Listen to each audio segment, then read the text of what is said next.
Greetings, YouTube. The doctor is in. Dr. Urias Papers here, coming at you with another commentary on Dungeons & Dragons. Don't forget to hit that subscribe button. If you like this video, hit the like button. And if you have any questions or comments, please leave a question or comment.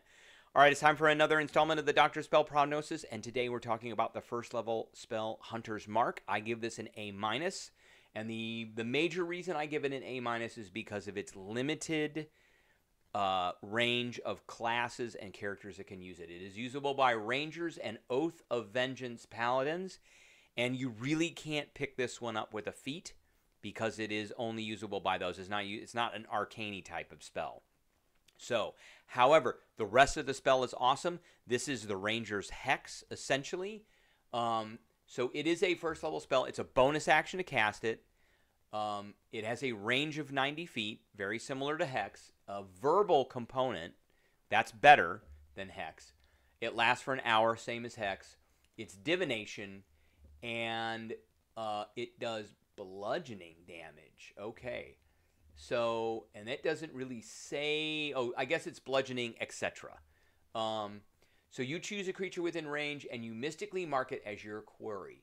Until the spell ends, you deal an extra d6 to the target whenever you hit it with a weapon attack. So it has to be a weapon attack.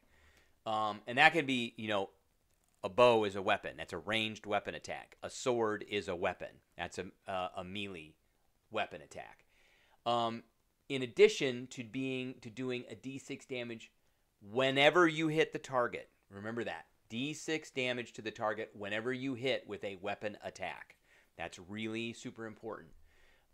You have advantage on Wisdom Perception or Wisdom Survival checks to find that creature. And then again, if it drops to 0 before the spell ends, you can use a bonus action on subsequent turns to mark another creature. And it doesn't matter how far away you are from that creature that you killed. You move it to a creature that is within range of you. And then you can upcast it when you're using a slot of 3rd or 4th level. It lasts for 8 hours, and 5th level or higher is 24 hours. So I have this in a build with a rogue who that rogue is a, and let's go to that. That rogue is a Colossal Slayer. He is a hunter. Colossal Slayer. So Colossal Slayer is whenever you hit a creature with a weapon attack, the creature takes an extra D8 if it's below its hit point maximum. So I have this with a one-trick pony rogue who does Booming Blade.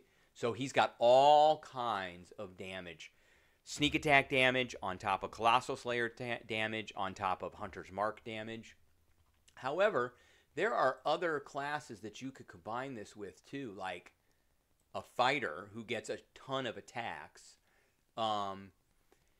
And anytime you hit, so the fighter, at 5th level gets 2 attacks, and you can action surge. So that's an extra 4.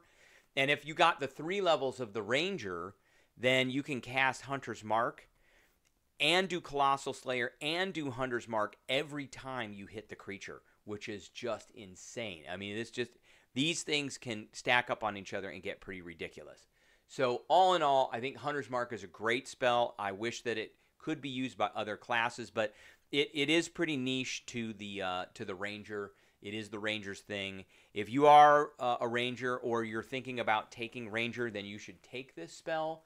However, you need to take, I believe it is, you need to take 2 levels of Ranger. Really, if you're going to take Ranger, you're going to do that dip.